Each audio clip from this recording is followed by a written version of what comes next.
And welcome to the Henry Ford College regular meeting. It's February 16th at 7 a.m., or let me just make sure, 7:03 p.m. Calling the meeting to order. Go ahead, sorry. Trustee Betsy. Here. Trustee Moseb. Here. Trustee Petlichkov. Here. Trustee Suboh. Here. Trustee Zahar here. Chair El-Jahmi. Here. All right, next item. Next item is the approval of minutes. Approval of minutes for the following Board of Trustees meetings. Regular Board of Trustee meeting, January 20th, 2026. I'm looking for someone to make any necessary corrections and move to approve these minutes. So moved. Second. Oh, we got a tie. Okay. All right, Gotta be quick. who's Moved by Trustee Petlichkov, supported by Trustee Bezzi. Bezzy, okay. Any corrections to the minutes? If none, seeing none, can we attach a unanimous roll call to the motion? Special meeting minutes, are those going to be forwarded to us for our next meeting to be approved? Okay, thank you. All right. So, all right, next item? The next item is recognition and acknowledgements. Good evening, Board of Trustees, Chair El-Jahmi, President Gonko. It's my pleasure and privilege to introduce you to Lillian Jones. She'll give you her full name. She is one of our outstanding star students, someone who means a lot to me personally. She's a member of the honors program, and I'm going to let her share some of her story with you and then read a few acknowledgements. Good evening, all. My name is Lillian Shatisse Yvonne Jones, and as Vice President DeLong mentioned, I am an honors student. I'm in my last semester here at Henry Ford College. I'm majoring in liberal arts, and once I finish up my associates, I plan to transfer to the University of Michigan to complete a bachelor's in interdisciplinary studies, combining sociocultural anthropology and Afro-American and African studies. And then long-term goal is then to go pursue my master's in library information sciences. So I'm going to back up a little bit and talk to you all a bit about my journey. I graduated from high school in 2020, which, as we all know, is the year that the pandemic reached America, completely derailed my plans. I was originally going to go to Dillard University in New Orleans and pursue a degree in education. Did not happen. But I went straight into working, and I reached a point where I realized that I wanted to go into archival studies. And to go into archival studies, of course, I need to go to grad school. And so I started looking at colleges, and my eyes were drawn to Henry Ford because, U of M and Wayne State are the only two universities in Michigan that have ALA accredited programs within library and information sciences. And I saw that Henry Ford had a really strong connection with U of M and Arbor, including the Transfer Bridges program, which I'm a part of. And so I started coming here. And upon coming here, I landed in the Dr. Henry J. Bowers focus group, which I owe so many thanks to for all the wonderful opportunities that I have found out about through them, including the honors program, including Transfer Bridges, as well as many research opportunities. This past summer, I spent 10 weeks at Johns Hopkins University developing a research project around Black temporalities, which then acted as the springboard for my directed study that is a part of the honors program that was a family archival project looking at the histories of Black American music in the context of migration, the Great Migration, but specifically looking at my family. I come from a long lineage of musicians, blues, jazz, soul, from Mississippi Delta all the way to here, Detroit. And so that was something that I was really proud of to work on last semester. And now, like, rounding out my time here at Henry Ford, I know that there is a lot that I'll be carrying with me. And there are many professors, faculty, student groups that have allowed me to achieve the different things that I have and the opportunities and resources that I've been able to have access to. Some, of course, not limited. And I'm a big person on like naming names and paying reverence to folks that help me, that support me, like past, present, and future. But of course, starting with the faculty for the Dr. Henry J. Bowers groups. That's Dr. Harvell, Dr. Matthews, Director Claiborne, some folks within the honors program, Professor San Antonio, Dr. Reeds, amazing professors that have like fundamentally changed my approach to writing, to research, just generally, and of course the honors program itself. Just an amazing community of folks that, like inside and outside the classroom. Like just on Friday, we had a gathering, an honors in the air celebration where it was like Valentine's Day theme, but just fellowship. And I've really thoroughly enjoyed my time here at Henry Ford, and I'm thankful to the college and thankful for everyone who has supported me, including Vice President DeLong here, who is a frequent visitor, supporter of the Dr. Henry J. Bowers group. And so just to kind of round that out and get into what I have to read today, I would now like to read this month's acknowledgements. Last Wednesday, the Henry Ford, the HFC community came together in support of students through the Hunger Games canned food drive, which highlighted school spirit and helped restock the Hawks Nest food pantry. Hawks fans donated a total of 300 pounds of canned goods and nearly $450 as they arrived at the women's and men's basketball games. This annual statewide event is sponsored by the MCCAA. Congratulations to the faculty, staff, and partners who hosted the HFC Women in STEM Day last Friday. This event brings awareness and inspiration for women to pursue STEM careers. It began with a presentation from the Legacy Aquarium and Zoo, which displayed live snakes, lizards, turtles, and a baby alligator. This was followed by an experts panel of STEM practitioners and the presentation of Women in STEM award to biology instructor Jolie Stepaniuk. Okay, thank you. Congratulations to ceramics instructor Steve Glazer. Wow, that is such an apt last name, on his faculty lectureship award and the Gathering of the Griot exhibition, which celebrates storytelling, culture, and community through visual art. The Cezanne Gallery exhibition of Glazer's Motor City Griot masks, the faces of metaphorical heroes who protect Detroit, created space for reflection and dialogue, highlighting the power of narrative in preserving history and identity. I want to thank you all for the opportunity to be this month's reader. Are there any questions for me? Any question, Trustee Is Muslim? that your profile and your story is amazing, that will inspire others. So thank you for doing that. Obviously, you mentioned you graduated 2020 from high school, and it is definitely the COVID class. And former Trustee Barry is here. At the time, he mentioned that the students who graduated that year in such a weird and chaotic way will go and make changes in the world. And definitely you're the best example for that. So thank you for doing that, and you're at the best hands with Dr. Havell and Dr. Matthews and other professors here at the college. I wanted to ask you, you didn't mention it. Yeah. Where did you go for high school? So I'm from Lansing. Lansing, And okay. Yeah, I went to high school at Holt High School. Yeah, Great. which is like in the middle of nowhere, surrounded Ah. by cornfields. Was like one of 2 black people in an honors class every time. Yeah. Well, continue to shatter glasses. Thank you. Any, Trustee Petrifel? Well, then here, I'll check.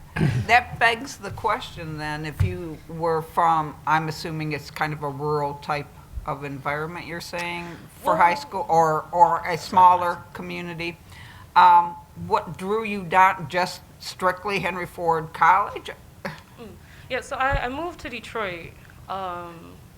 This would have been about 5 years ago now, on my own. I began living on my own after I graduated high school. And I had started working, and so I was working for this nonprofit organization. And they had an opening in Detroit, and it was around the time I was looking for housing, and I'd always felt a strong connection to Detroit. I grew up like being back and forth between Lansing and Detroit. And of course, like having family that landed here during the Great Migration, it just felt like the right next step for me. And so that's how I landed in Detroit. And then I was continuing to work, doing a nonprofit field. And then I was kind of like, I kind of want to change things up and reconsider school again. And so that's kind of where the interest in Henry Ford was Well, born. as Trustee Mosop said, we have so many students who come from such a variety of pathways that it's inspiring to us all. It's why we're here. It's why we're dedicated to a community college idea. And ideally, we will continue to transform people's lives and help you achieve all of the great things you're looking forward to. But whatever you do, I applaud you. Thank you. Trustee Bazey? So you said a master's in library information systems. So my undergrad's in information systems. So when you said that, it kind of perked up. But why library information systems? Yeah, so I am a storyteller at heart. I've grown up being surrounded by storytellers, whether that be through music or photography or just oral tradition generally. I think something that further solidified it for me in going into archival studies is looking at the underrepresentation of specifically Black women in that field. There's less than 2% of the entire field are Black women, and that begs to the question: who are the people in the rooms deciding what is preserved and what is important enough to be kept? And I am strongly motivated by my Black feminist foremothers.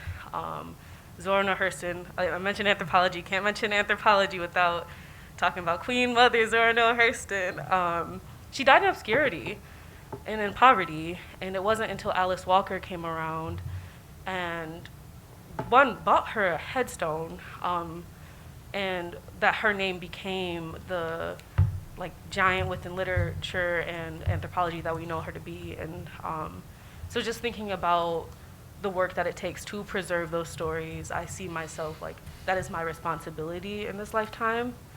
And that can look in a variety of ways. A lot of folks that know me know that every summer I'm farming, and that's a form of archival work too, right?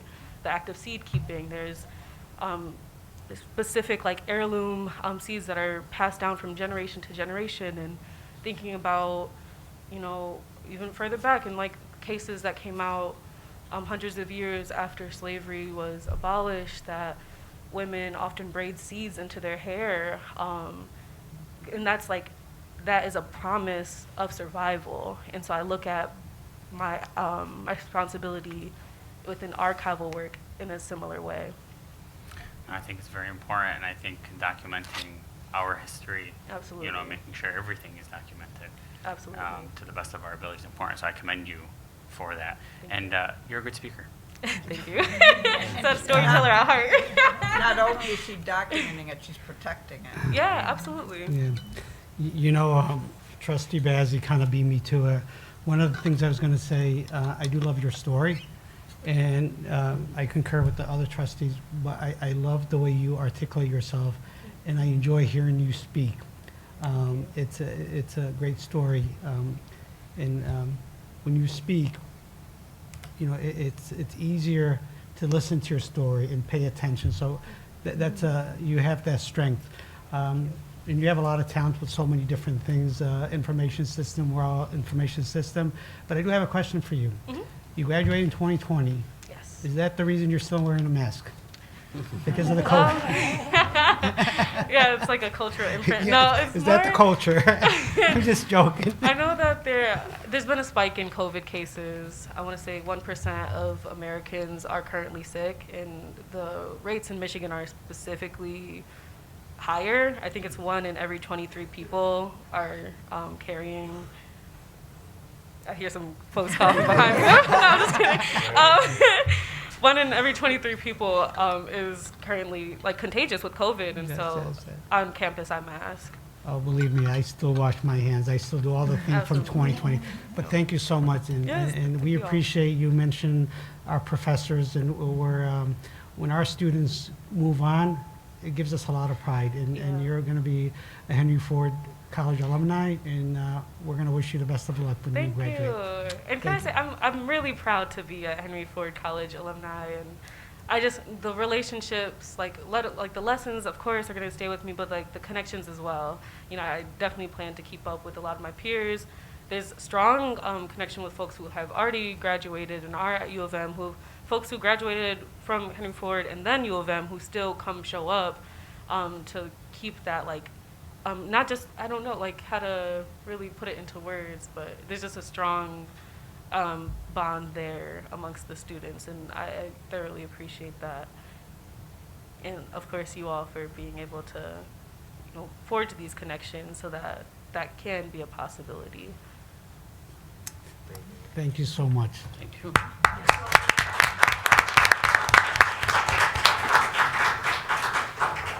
All right, next item. Next item is the president's items.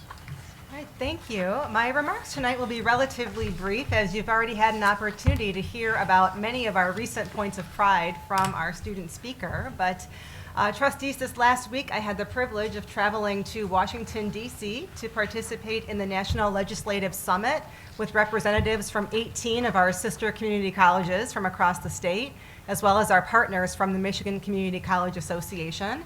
And this was such a great event. The sessions throughout provided updates on federal policy that is impacting or will soon be impacting community colleges at the federal level. And then our Michigan delegation was fortunate to spend time with Senators Slotkin and Peters and shared our perspectives on several issues of importance, including the continued strengthening of the Pell Grant program, which, as you know, more than half of our HFC students qualify for. So it was a very enlightening and successful event.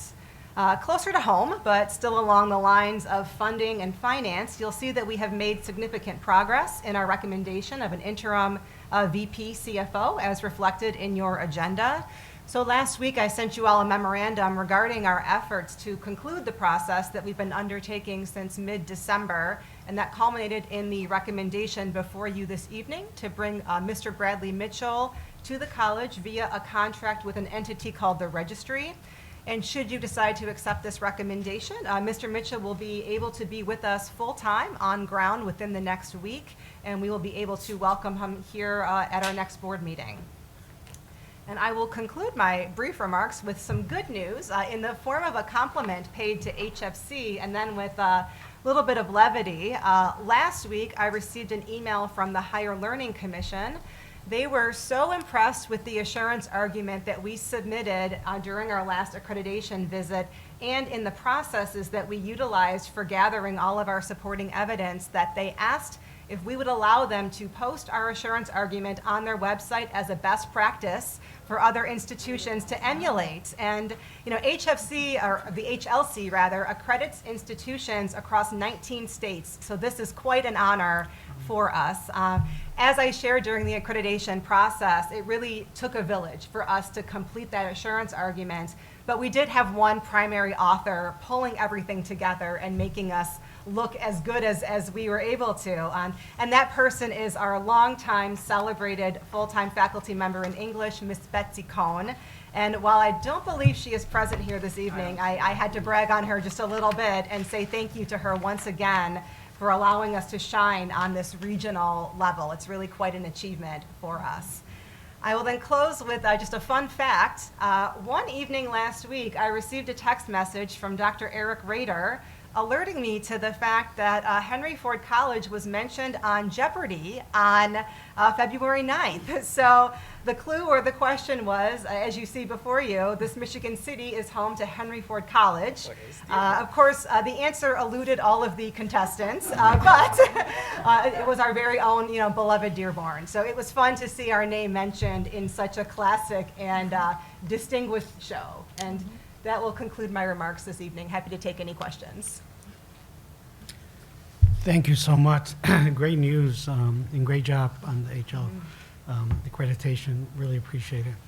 Any question, Trustee Yeah. Mazza? Thank you, President Gonko. Question on the pathway change for the HLC. Yes. Is that going to change to 10 years, or is that going to be kept at 5 years? It is, it's a 10-year process regardless of what approach you take. It just depends on whether or not you have that full on-site visit in years 4 and in years 10. That's called the standard pathway, and that's what we've traditionally been on. We were, as Trustee Moseb notes, we were invited to possibly change that pathway this year to what's called the open pathway. And on the open pathway, you're still on this 10-year cycle. You do what's called a desk review at year 4, where we are creating a report and submitting it to the HLC at year 4. We are also engaging under that circumstance in what they call a quality initiative. So it's a large-scale project that we would do a write-up on as well and submit that. We would then have that visit in year 10. And the cabinet and I have discussed whether or not this would be a good opportunity to change that pathway. I've also gathered some feedback and information from colleagues at other institutions that are similar to HFC who are on that pathway. And interestingly, the prevailing feeling in community colleges is that we should stay on the standard pathway. The open pathway is has a lot of different nuances to it, and this is really the most straightforward path for HFC. We have also, of course, demonstrated that we are a resounding success in writing these assurance arguments, and we have a really good process and great committees that work on this collaboratively. The last thought that is leading us to want to stay on this standard pathway right now is that we have, as you know, a lot of change happening at the college in many different spaces, both in staffing transitions, leadership transitions, and in our large-scale projects like SEMC. And so we were a little bit concerned that trying to adopt an entirely new accreditation model at the same time might be a little bit more challenging right now. So we are going to stay on the standard pathway. Great, thank you. And thank you for the rainbow sheets. Yeah, you're welcome. Those are great. Happy to Thanks. talk that through as well with our budget director if any trustees have any interest in that report. I was wondering where you were. I just see cash forecast. It is also in your board team site Yes. as well. I see that. Any other questions for Dr. Gonko? Okay, no question. Next item, please. Next item is citizen participation, but no blue cards. Betty? I don't have any blue cards today, Mr. Chair. Okay, thank you. Next up. The next item is special consideration of an action item. Are there any action items on this agenda which board members or the president wish to discuss and vote on separately? If there are, we'll exclude these from the action below. So I'm looking for someone to call for a single action to approve all of the action items on this agenda except for items excluded from this action by board member request. So I'm looking for someone to move to approve action items numbered 1 through 4 as recommended in this agenda, except for any exclusions. So move to approve all the 4 items. Support. Okay, so we got Trustee Muzza, moved by Trustee Muzza and Petlikov, supported by,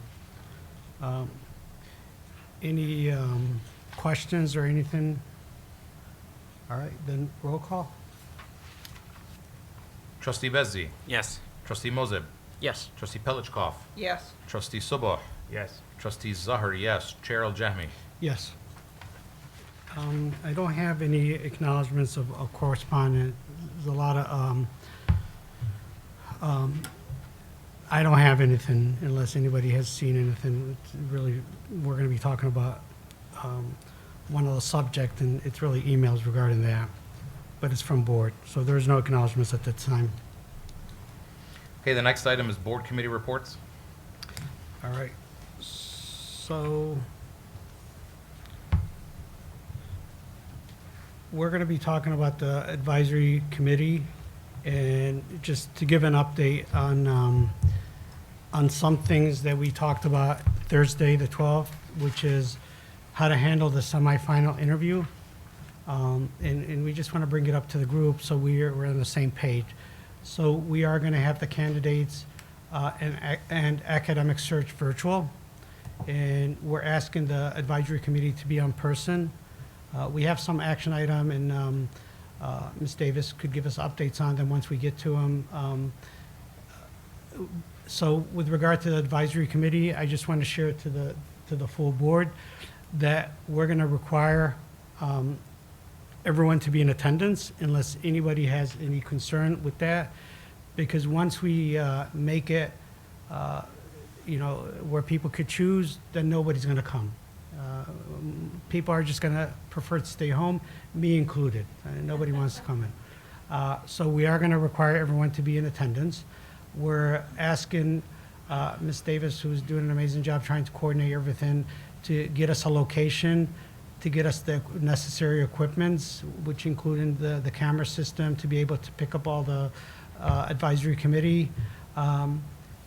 Any equipments that we need. I know I mentioned to Ms. Davis we might need laptops or so on, but in talking to Trustee Bazey, it's probably not needed because everybody's going to be watching the screen. So, and we're going to make sure that Paul is here for us, as always, from an audio perspective, and we're going to need help to make sure that we have the necessary network for a virtual Zoom, so there's no disconnection, and having the necessary support during those 2 days to make sure that if there is issues, that we have somebody available for us. So, Ms. Davis, if you could give us some updates and please, you've been a big part of this. If you could get up to the podium and give us anything that you might want to add to the updates. And also, I just want to make sure, as Ms. Davis getting up to the podium, there's been communication with the advisory committee from Ms. Davis that she is going to talk about. And we also did open the portal to the trustees. So if any trustees has any access issues, please let us know. Floor is yours. So the update is that we will have the semifinalist interviews in person. I had a meeting today with our IT department, as well as Paul. Thank you so much. We have a plan in place. We are going to test the technology tomorrow with the search firm. And if all goes well, we're good to go. We are also planning to serve lunch on those 2 days as well. As of this evening, I have received 10 RSVPs from the committee members. So we still have some committee members that have not yet responded. Our expectation is that the majority of those committee members will be available. Thank you on doing the lunch, even though it's Ramadan. Ramadan. But we do have people that are not fasting, so we requested lunch. And we're just going to look the other way. Go ahead, Trustee I Putnam. just want to make sure that everybody is clear as well that with this change of in-person for all the committee members, that if you can't attend the 2 full days of interviews, then you don't get to participate in the selection process because you will not have heard every interview. So you need to be present to play, so to speak.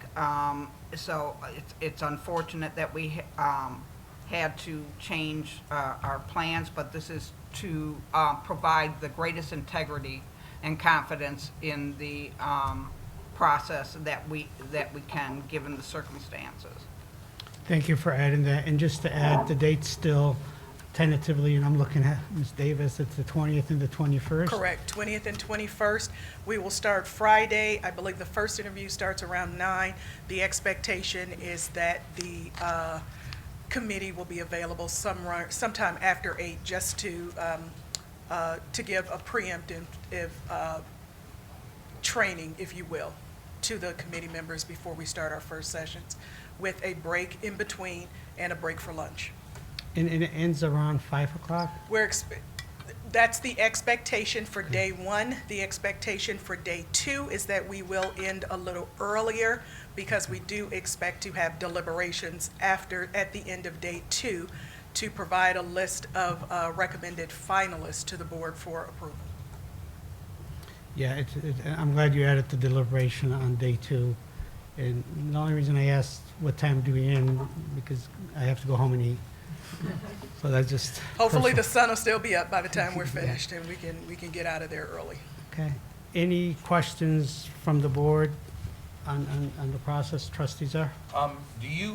Is there any sort of, I don't know, quorum that you guys have set up from the beginning? Like, if we don't have this many committee members, we're not, because Friday, for some reason in my head, I thought you guys were doing the interviews on Saturday and Sunday. You're doing Friday and Saturday, so that means, like, I assume there's a lot of people either got a call off work or they're gonna be working. I mean, have you guys taken that into consideration if you're doing it during work hours on a workday?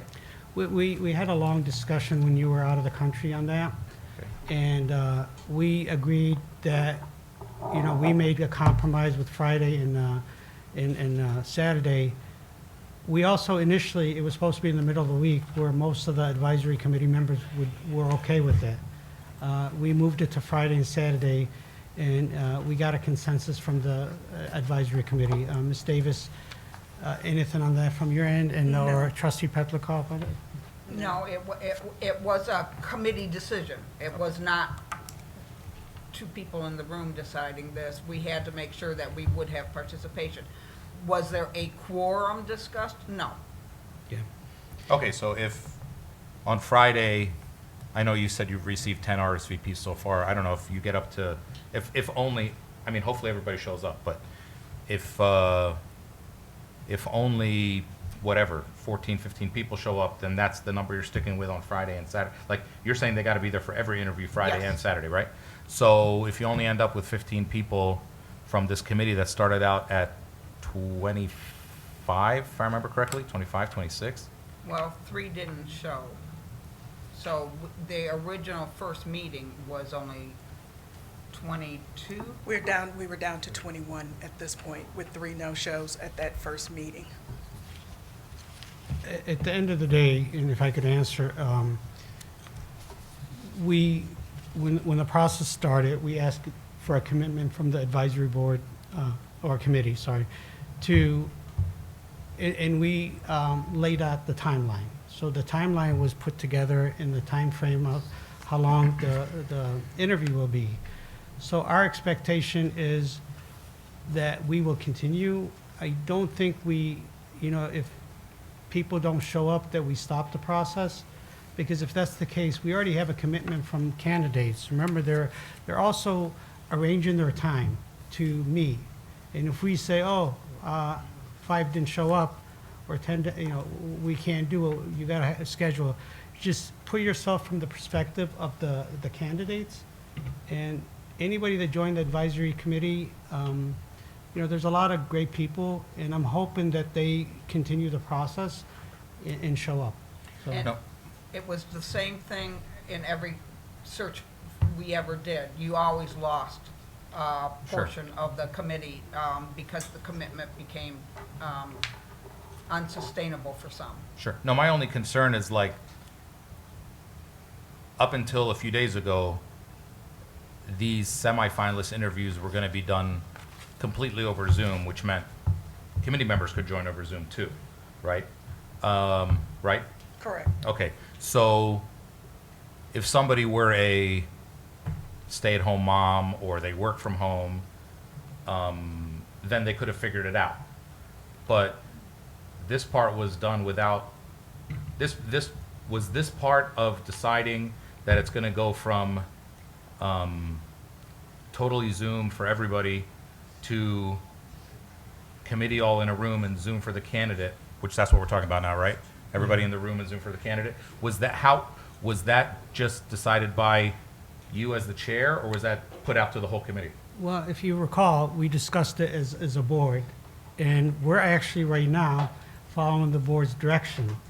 On Thursday, this was brought up, and I'm looking at the board of the trustees here, and we followed your direction in doing it this way. This- That is correct. That was a request, and I believe we all are in agreement.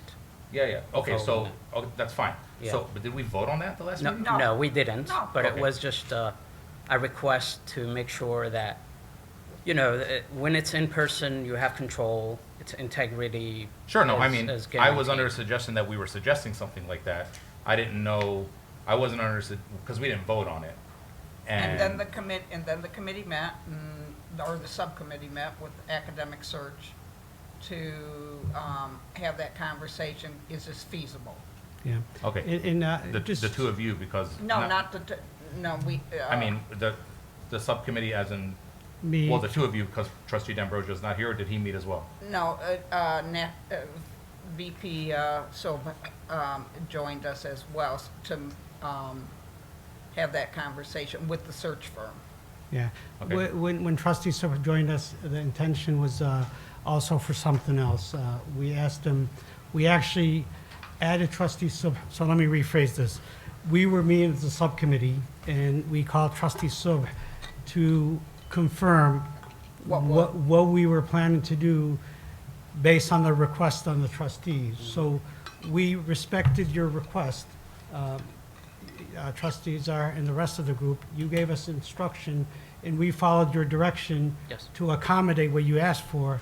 But as we were talking as a group, me and trustee Petlikoff and In the search firm. and the search firm, we had some question to make sure that we did get it right based on Right, what the and board that's where- was looking for.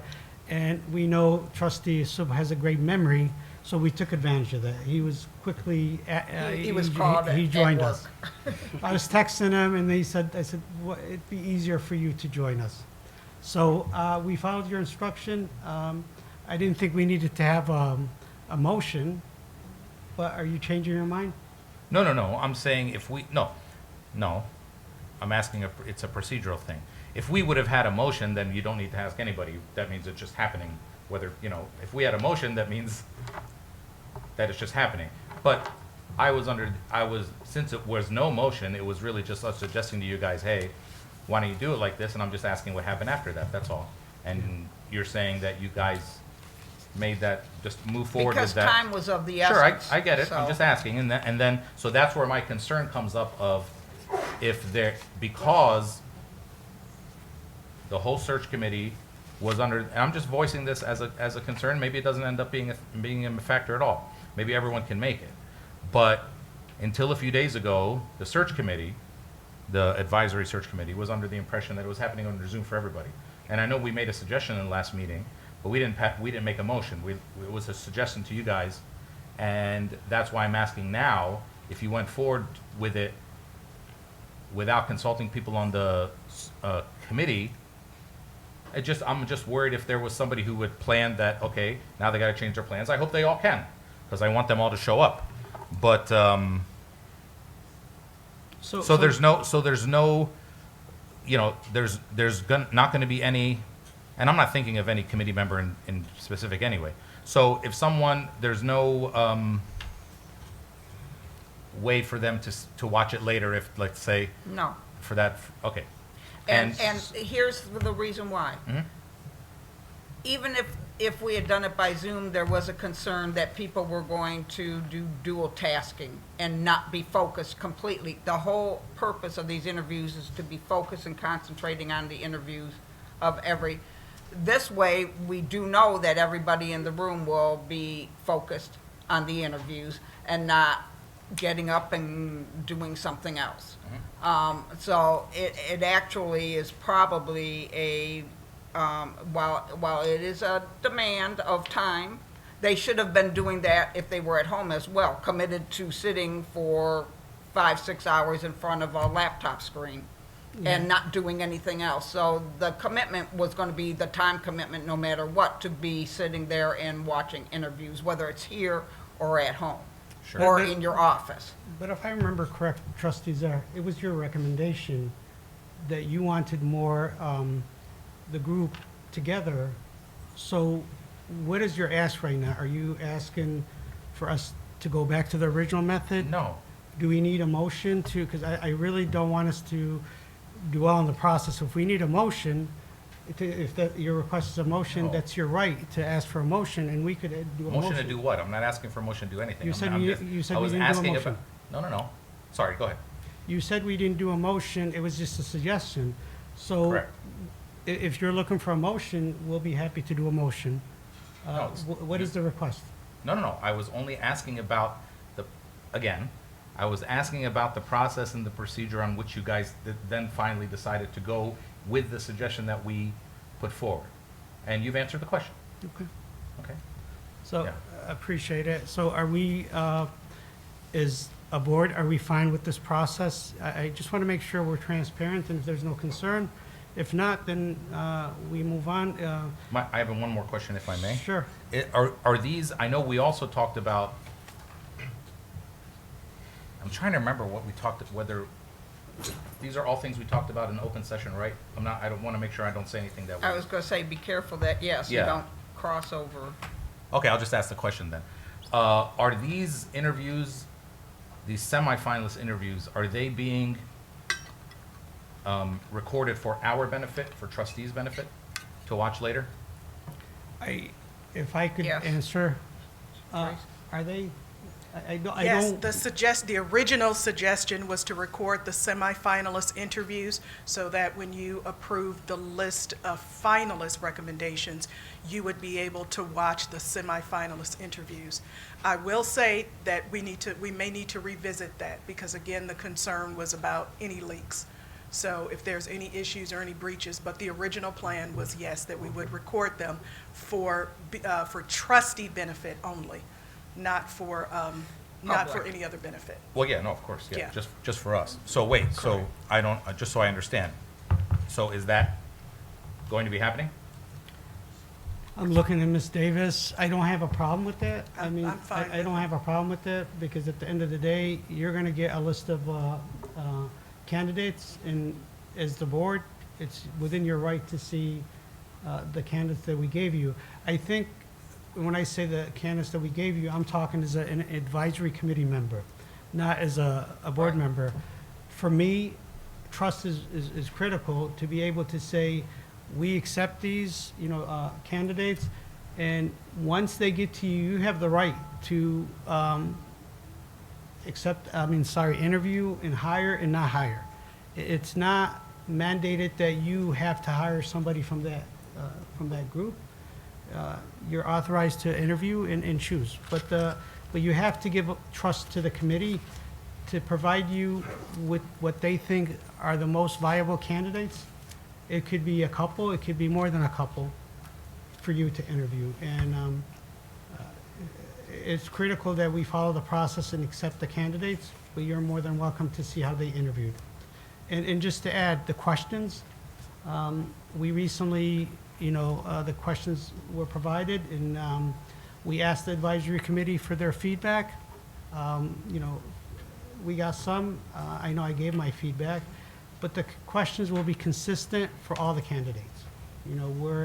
We're gonna, the process is gonna be each advisory member, we're not gonna get to all of them, but I forgot, Mary, how many questions there are? 10. There's 10. We're gonna rotate who asks the questions to give fairness to it, but hopefully, people will answer the questions their own way, and we'll judge them that way. And it's 60 minutes per interview, if I remember correctly? Yes, Yes. correct. Yes, there's a 60-minute block. The interview itself is probably only going to be about 45 to 50. Yeah. Because there will be an introduction of everyone who's in the room or on the phone, on Zoom. And then there will be some time left for question and answers. So we want to try to give a buffer of about 10 minutes 5 or 10 minutes on the front and back end. And I just want to add Sorry, what? one more thing for you, for the group. Academic search might, Dr. Pippin might end up coming. We're not sure. She said she'll try. Oh, in person, you mean? Yeah, and the reason I'm sharing, because I don't want anybody to be surprised if she decides to show up. She has not committed, but if she shows up, I think it's a positive. Go ahead, Trustee sorry. Bazey. You had said in the last 10 minutes would be Q&A. Yeah, what was The Q&A with For, the no, for candidate? usually during an interview, the candidate may have questions of the committee. What's going on at school? Tell me what's happening. They may ask things Oh. that, that's their opportunity to ask any questions that they may have. Okay, so the only questions that are asked are the ones that are Yeah, predefined. and we, that's it. we do know. Yeah, the predefined questions remain as is. There's just an introduction in the beginning, and then a call for any candidate questions if they have anything they'd like to ask. And who's tasked to answer those questions? It would depend, because there are times when there's a question that may not be answered, or we may not be able to answer. So that would be facilitated by academic search. And we would let them know, no, that's proprietary, or that's something that we cannot answer, or here's where you can find that information on the website. We want to be as objective as we can so that no single candidate has any more of an advantage over anyone else. And the idea is, if there is no, if somebody's asking for a difficult question that the group doesn't have, if somebody's asking us on things as how much is our budget, how much is our student faculty, those things that they should know. But people, it's common at the end of the interview to ask questions, to see what challenges you have, and we're going to do the best we can. If we can't, then we're going to get back to them. Is that a correct statement? That is correct. Okay. Sorry, Trustees are? yeah. So after you are, so you're gonna do a certain amount, half or more of the interviews on Friday, and then the remaining ones on Saturday. And then right after the last interview on Saturday, you're gonna directly enter deliberations with the full committee? That's Yeah. correct. In the room? Yes, In the room. correct. And what is that, without, I don't think this is delving into anything that is, what is that process? So will it just be an open discussion? Will it be points, ranking? Like, how is that going to work? How's that part going to work? And then nominations, like, Academic search is the one who facilitates that. I know in the past, and I don't see Dr. Rader here. Well, he can do that. That everybody, the last go-round had, but that was a different search firm, had a ranking sheet, but it did go into deliberations of discussion. just like an open discussion? Just like, yeah, Okay. and everybody gets to voice their opinions, and then you'd start voting on who you want to select to move forward. Did, and this is a question for all of us on the advisory committee with the help of Ms. Davis, the rating sheet, are they going to have a rating sheet? I have no idea. I can't speak for academics. My plan was to print the questions for all of the advisory committee members so that they could take notes during the interviews. The rating sheet that they used previously, we've asked them to just keep that for their notes. But there will be individual question and answer, or questionnaires for each of the committee members on site so that they can take their notes. Yeah, and that's And I basically what they did. Yeah, and I believe there's going to be a final tally by academic search. So just to be clear, there's actual scoring? Everyone's starting from zero, right? There's nothing that happened before? No, Yeah. no, Right. just everybody's from zero. And there's an actual, like, scoring, like, just so I understand, everybody understands, is that how, oh, you don't know yet? We haven't seen. Okay. No, I have not seen the sheet yet. I'm going to ask academic search to provide that to us in advance so we can see what that looks like. Yeah. So they've been doing Okay. it for a Because they long haven't time. even, we just solidified the questions, I want to say this afternoon. We had them before, but solidify them, you're Yes. right, this afternoon, because I got mine on the weekend. Right. I just responded this before I came to this meeting, Yeah. so. I mean, the deadline, there's a deadline to it, but some people had updates previously. I know some of Correct. the committee members had sent updates to the questions. I sent mine, I think, Saturday, or Sunday. Yeah, my. Saturday. Oh, sorry. My suggestion would be that, I mean, if there's a point system, okay, but hopefully, especially since now we're down to a certain, like, we're not talking about hundreds of people anymore, if it can be done more holistically, like you guys have it drawn, as long as you want it to be drawn out, but, a pretty fruitful conversation and debate, and then I guess it's up to you as the chair to decide how you're going to put people on the final list, whether it's just a majority vote or whatever. I guess that's up to you guys, but my recommendation would be just have an open discussion. You would have just been fresh off 10 conversations, or however many conversations it is. Just have an open discussion about it. But instead of sitting there and calculating, you know. No, and I just want to be clear on that when I said a rating sheet. For me, when I interview, I always use a rating sheet. It triggers my memory to say communication is strong, leadership is strong, but it's not rating where we tally and give it Okay. to somebody. Okay. I'm looking No, at, it'll be like a vote. Yeah. Like a vote. holistic, like Yeah. whatever. Okay. but we in most At least places, yeah. it's how it's been. I can't speak for academic searches We'll wait and plan. And sorry, let us take that as an action item to give the board the process on how the interview is going to be, but there's definitely going to be a discussion and a collaboration. But as an action item, is Ms. Davis, who's been amazing, we'll talk to them and get back to the board on some of the process. Okay. And the discussion part as well will be recorded for us to watch later? Or should be, I mean, I meant, so we can, you know, it could be useful for us to be. No, that was done in private, when they selected the finalists, the other times. Yeah, you want There to, was, that was not an open, Yeah, I don't know how Discussion. that would be helpful to us to hear others debate other candidates or no, yeah. individuals. And it never. I just and want it- as much information. I as would say possible. the interviews would be enough. Sure. I think people that are in the committee, we have to respect their rights. Yes. To Right. make comments and to say things openly. If it's recorded, they would not be comfortable and would not be open to say what they feel. So I agree with trustee Mazzup, and I feel like there's a consensus even from trustees Zarhan. Yeah, that's fine. Okay, I think that's all the questions I have. And then just to be clear on the access to the portal, I wrote an email about it today, but I didn't get a response. On the access to the portal,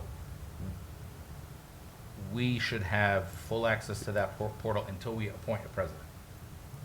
I don't have a problem with that, and in fairness to us today, a busy day with work and a lot of things. Sure. So, you know, I'll reply to your emails when I get home, but I'm giving you an answer right now, and I keep looking at Ms. Davis to shake her head and say, tell me yes. That's fine, And- yeah, And that's trustee, fine. We can- I don't see a problem, because at the end of the day, a lot of the board members have seen a lot of the resumes, and I'm sure you have, but if they want to use it for reference in the future, that's there.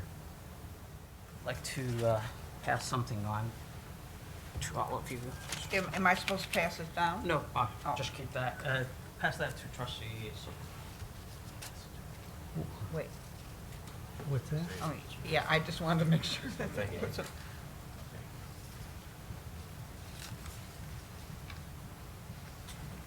Hold off on that because we have to follow the process. Okay. And it's really, really important that we follow the process. I do want to share something that happened last time, and it's nobody's fault. I'm not saying this. When we call a closed session, last session, I objected to it because and I did a lot of research, and I talked to Aaron, our legal counsel. A closed session is not for any type of deliberation and any process discussion or any question on how things should be done. The public deserve to hear everything. A closed session is really just an exception to protect candidates, but it's not to go and deliberate. And it's important. We cannot deliberate on how we should add and who we should add. And I think we did that last meeting, and we could disagree. But I really think we need to, whenever somebody calls for a closed session, you need to ask the question, why? Why the closed session? Because the public deserve to hear, you know, the Open Meeting Act asks for certain things to be heard by the public. And if you're talking about anything that, whether it's process, whether it's you're recommending to add somebody, then the public need to hear that. So I ask that we don't use it as just, okay, I want to talk in private so I could share my, get things off my chest. No, it's not meant to be that. And I felt last week that nobody asked why the closed session, and then when we went in there, I believe we did. No, we did. I motioned for the closed session under a certain section of the Yeah, open meeting. Council. so let me ask, no, you asked for that, true, but you didn't say what to do. The section that you're talking about just said to go, there's different reason, different exception. Yeah. It doesn't say to the public, what is it that you want to discuss privately? No, when I called for the closed session last week, I called for it under section F, I think, I don't know where Vice President Moss It is, Ferguson it's, issued. Section F, which is specifically to talk about employment matters. I mean, I could have said what section F was, but I asked for it under section F, which is specifically to talk about employment matters. And I'll add to that, if, just to maybe modify something that you just said, yes, talking about process should be done in open. Now, if you're talking about process as it pertains to a certain applicant or something, then that you're kind of crossing lines. Anytime that you are going to say people's names in this process until we announce a finalist, should be done in closed session. And if any trustee is looking to make the argument to add a person to the semifinalist list or the finalist list, that should be done in closed session too, because again, you're talking about employment, someone who applied, employment, that should all be done in closed session. Nobody's names should be talked about until this board says, like, even when we make the motion for the 5 finalists, we can't say their names in the motion because the motion might fail. Nobody's name should be made public until they are a publicly announced finalist. So anyway. So I do want to say, and then Trustee, so lobbying or persuading or advocating for a specific candidate in a closed session, that's not allowed. Using a closed session to undermine the process or influence trustees improperly is not allowed. Obviously, voting and making decisions is not allowed, but when we go in, it's not meant to influence or lobby or deliberate. Sometimes we deliberate unintentionally because we were deliberating. So when you come out of the Open Meeting Act and you come and say, we agreed like we did last time to do this, we didn't follow the Open Meeting Act because we deliberate and we came with a decision to do something next time. So to me, I just don't want people to think a closed session is for privacy and for us to haggle things over. There's things that the public need to hear, and we do that to protect the candidate, but also we have to respect the Open Meeting Act process in discussing publicly. So if I may, through the chair, I believe that last Thursday on the record, I did delineate the 2 exceptions under the Open Meetings Act by which the board could go into closed session, given the matter that was being discussed on the floor at that time. The Open Meetings Act does speak to the permissible exceptions for closed session. 2 of those reasons are, 1 is to review and consider the contents of an application for employment or appointment to a public office if the candidate requests that the application remain confidential. The other I cited was subsection F, to consider material exempt from discussion or disclosure by state or federal statute, which would include material that is protected by the attorney-client privilege. So if I'm advising you, that should be done in closed session. I offer that now just to clarify the record that those were one of the 2 reasons why the board could have gone into closed session last Thursday. The motion was made to go under subsection F, which speaks to the consideration of the contents of an application for employment or appointment. To the extent that the board would like to or needs to discuss, deliberate, or decide on general matters of process that do not include naming the confidential names of candidates, that can be done in open session. To the extent that the discussion requires the board to discuss the contents of the application for employment specific to one candidate or another, that can be done in closed session. So section MCL 15.26AF, give an exception to discussing certain things. I agree with you 100%. My argument is when you go into a closed session, you have to really discuss why.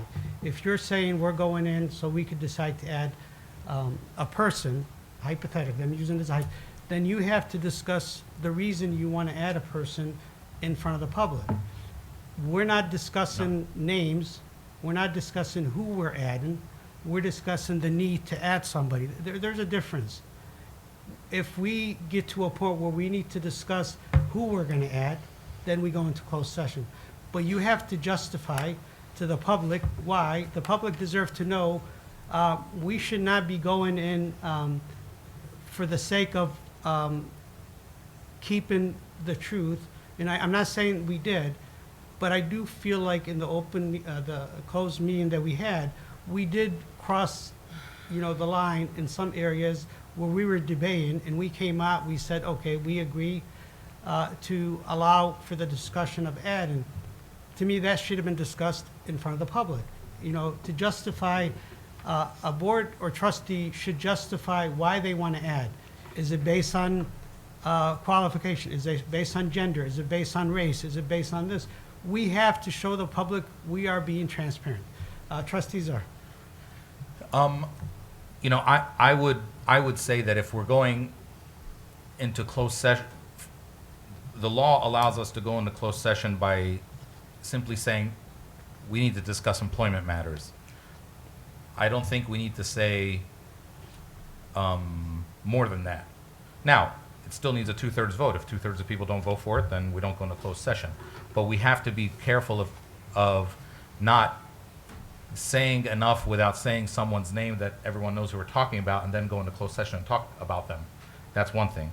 The second thing is, again, are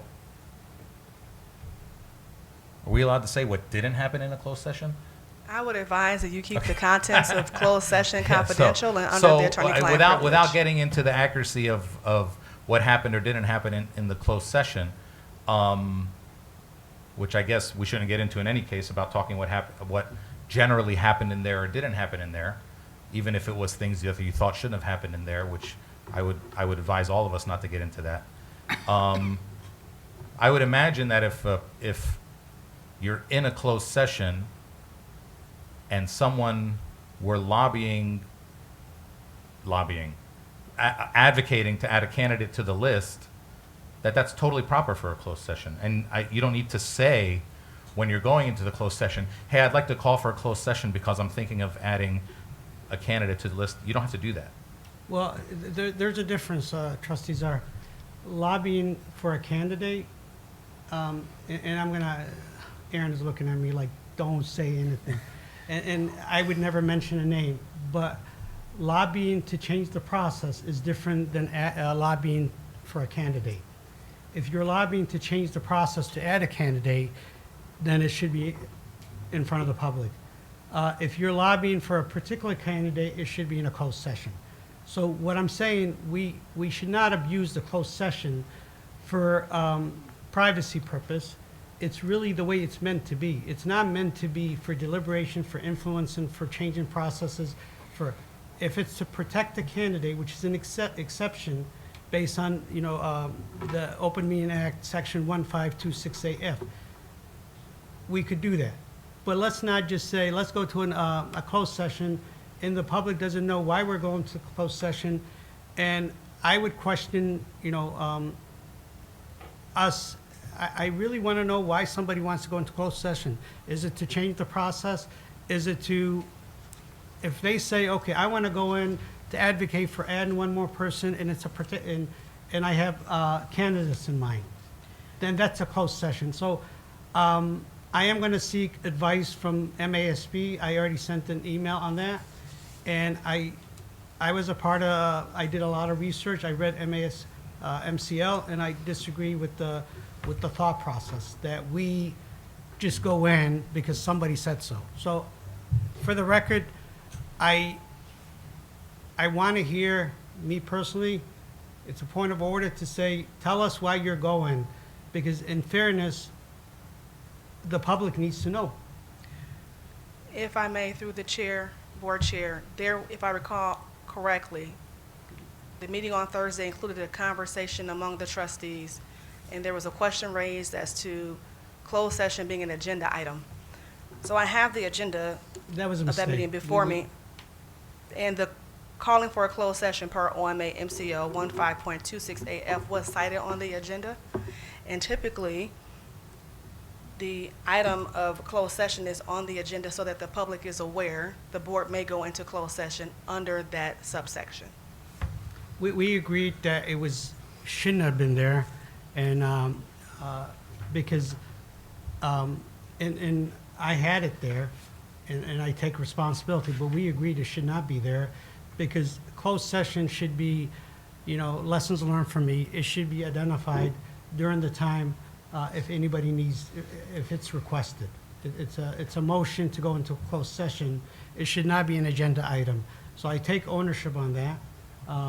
And, for next time is we're just gonna see. But anyway, I don't want to belabor the point, but I want to make sure I voted no the last time, not to go into closed session, not because I oppose a closed session, but I want to know why we're going into a closed session. I don't want to discuss anything in the closed session that the public need to hear or should be heard by the public. Trustees are. I imagine everyone contemplates that when we are asked to approve the list of finalists, that we're going to go into closed session in that meeting. I mean, we kind of have to, because we're going to be talking about a list going from a certain number down to a certain number. So I hope that we don't have any debate at that time. Otherwise, I don't know how any of us can vote clearly without hearing from each other in a closed session about the different candidates. I will say this: if any trustee believes that, because obviously in a closed session, yes, you're there to talk about things that should be talked about. You might venture into other topics. That doesn't mean that it's improper to be discussed in the closed session. It just means that if a trustee feels that something that was discussed in a closed session is something that could also be discussed in an open session, then they can bring it up in an open session. It's not, look, by the nature of people having conversations, things might come up, in a closed session that could also be in an open session, but that doesn't mean that it was improper to, in the course of conversation, for it to be talked about in the closed session. That's what I'm saying. I mean, and then someone can bring it up back up in an open session if they want to. Trustee Petlicoff? Okay, a couple things about closed sessions. You really got to keep tight control. Yeah. When you're in a closed session and people start to veer off track and off topic of what the closed session is for, it's got to be reined back in and concentrated and focused back on why you are there in the first place. That's important. So we are all responsible for monitoring ourselves and saying, uh-oh, we're getting off topic. And anybody, while it is the chair's responsibility, but if anybody notices it, should speak up and say, look, we've gotten away from what we're supposed to be here. That's number one. Number two, I can either move a motion right now to start this conversation if you'd like, but I also want to remind everybody of one thing. The names and numbers on the original 120 list may very well have been completely leaked.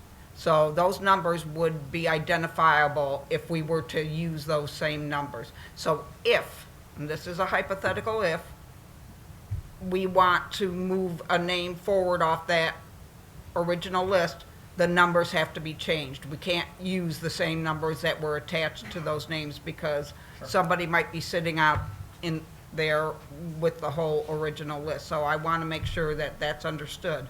Now I can go ahead and motion that we approve adding names to the original semifinalist list that was approved last Thursday, February 12th.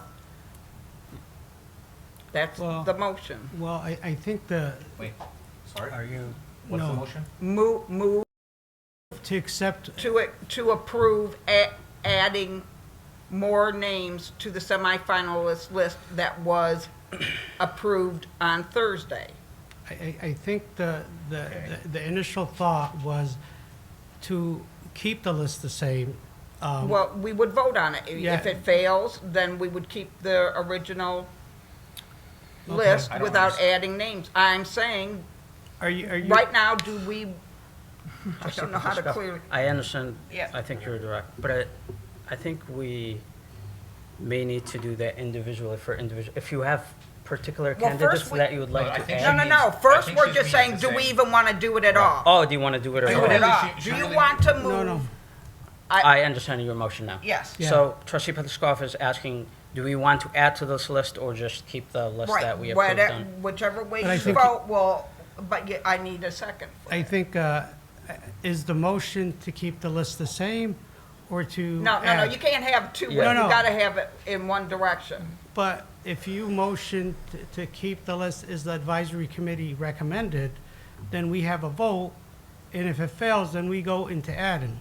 Yes. Well, Yeah, I you're don't just saying understand it the opposite way of the way I said it. Yeah. So basically, it sounds like, trustee Petlicoff, you want to make a motion, really, it sounds like, if I understand correctly, you would like, we already passed the list, right? Yes, That this happened. is to add Right, to so, that list. well, to not add, it sounds like you want to Well, make a no, motion to it's not however add. you vote. You vote yes, you do. You vote no. I know, but you I'm don't. saying if you make a motion to add names and the motion fails, That's that's it. not really a operative motion. No, I'm saying it's not really an operative motion. Like, if you say, I want to make a motion, that's not really an operative motion. I'm trying to help you. I don't think anyone wants to add names anyway, but I'm just saying, to the list that we have right now, nobody's, Well, then we would have to go we run into a turn- closed session right now to do that Then anyway. I withdraw the motion. I would make a motion to keep the names, the 9 recommendation the same and accept what the advisory committee has provided us. Which we already did. No, not we to already- add. We accept the 9 and not add, Okay, not add. and not add, Change. and that's my motion. Would anybody second it? I still don't understand. Okay. I already withdrew my motion. Yeah. Yes, I withdrew my motion. She withdrew her motion. Let me Except- clarify. The advisory committee provided a list of 9 people. My motion is to keep that, which we're not changing, and move forward with that list only, which means not adding anybody. Without adding. Without adding. Your motion is to respect the semifinalist list we voted on Thursday with the 9 semifinalists and not to add any more names. Yes, that is my Poor motion. Patty's written it down 5 times. Okay. So is there a second? Can I ask a question? Yes, sir. After the second. After the second, You yeah. could ask any questions that you want. Do I I'll have? second it so that he can ask his All right, question. go ahead. Well, my question was going to be, if it doesn't pass, does that infer that the opposite happens, that we must Right. now add? Not must. No, But- must. We can, We can. yes. Okay. We could then entertain that. I'm just trying to. Sure. Trustees are. So are you, this motion, you're looking for it to be applicable even after the semifinalist stage, if I'm understanding you correctly? So you're saying that you want to pass a motion right now that says, because we already passed the 9, that, we already did that. Right. So you want to pass, your motion now is that you want to pass a motion that says nobody can be added to the list of people we consider for the presidency from now till the end of the Not process. for the semifinalists. For the semifinalist list only. Is that what you're saying? Yes. Just to be Well, clear. it's his motion. So don't for the look at me. semifinalist list I only. think we have to deal with that when we get to the finals. Has anyone suggested to add sorry, Well, I mean, I'm asking that only because I what was I brought will here. be suggesting, yes. Yeah, so I'm. you I'm will s- be suggesting? When, Some when names, he, yes. Oh, okay, when then I he, don't know. when he passed these Yeah, around okay. is what brought Yes. it to my So- attention. Oh, okay. So let's respect my motion and. Oh.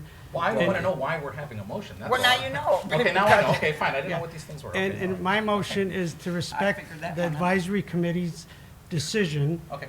and not to undermine the decision. Okay, So- now I understand what's going Okay. on. So, there's a motion on the floor. Okay. Could we have roll call on it? No more discussion? No, is there any more discussion? Sorry. So wait. I just try to wanna explain mention, to you everybody said- what- you what said- does a yes accomplish Yes. versus what does a no? But Because I think people might be confused. Chair? Please. I just want to make sure that my vote is very clear, that this is no way, in any way, disrespect to the committee members. Yeah. I just believe that the committee may, obviously, everybody makes mistakes, everybody has shortcomings, and I have some points that I want to make about the candidates that I'm putting forward to be added to the list. So in any way, it's not disrespecting you, the two trustees, or the three trustees on the committee, or the committee members. But this is saying there might have been some oversight that you may need to reconsider and give a fair opportunity to all of the candidates who have applied. So if I could respond, trustee Mazza, you were the president at the time, Sure. and the process was under your direction. Yes. And thank you for leading us through that. You chose me as the chair. Yes. And I appreciate that very much. In choosing me as the chair, my role is to protect the integrity of the process. Yes. And to respect the advisory committee in their role. Absolutely. So by adding, we're questioning their selection. I completely disagree with that notion. Let me finish, and then you're gonna have your chance. Sure. Just like Go ahead. anything else. I feel like we had incredible group of people. Yes, there was a leak, but let's not do collective punishment. I hate collective punishment because I see it happening elsewhere. So why are we saying they might not have did the right job? When I picked my 10, only 2 were picked. When I look at the list of 10 people, from my list, I really think my list is better than the list we picked. But regardless, I have to respect the process. I have to respect my colleagues and how they chose. I cannot say, well, I think my candidates are better than your candidates, because at the end of the day, then why are we doing a committee? Why did you, trustee Muzib, select an advisory committee if you don't think they might have made a mistake?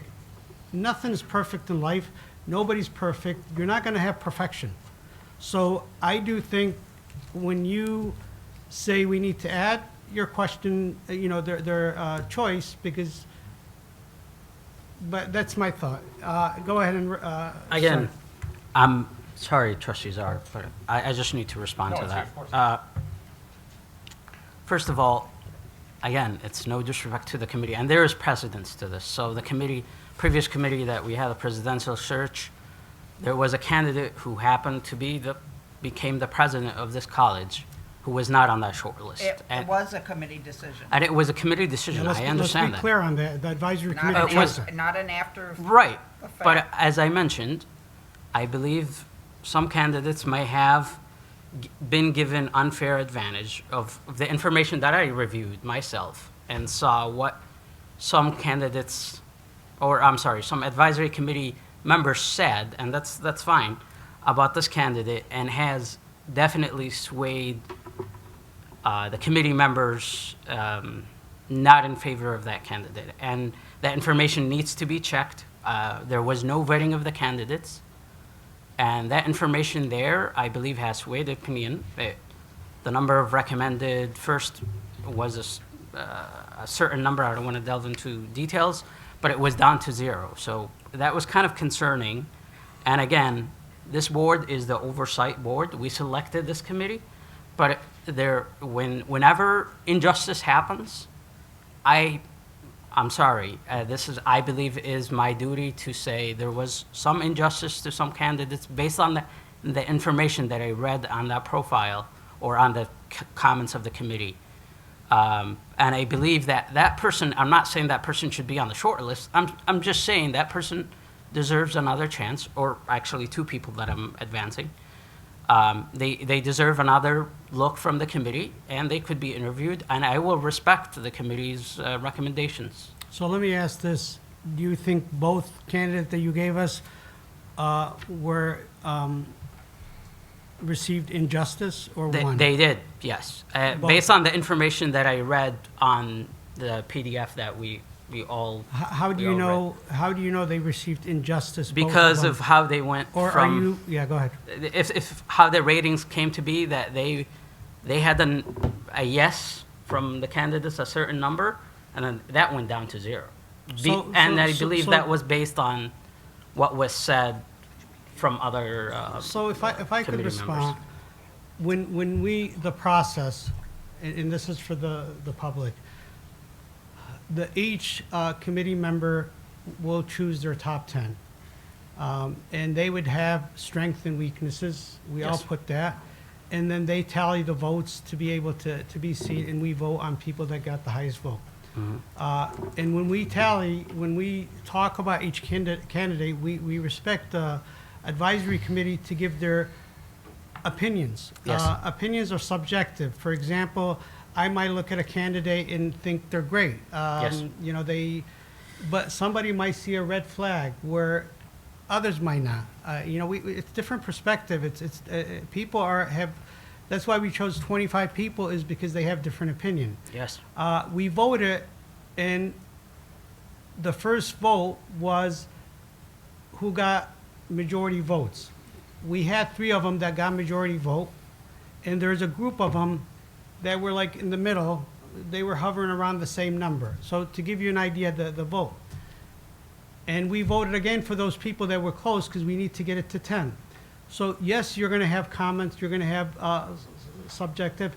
The idea of voting and people speaking their opinion is to share with each other what they saw. It's not injustice. I think that's the wrong word. It's really freedom of speech to be able to share your opinion with your colleague without being filtered. Now, I might say this person,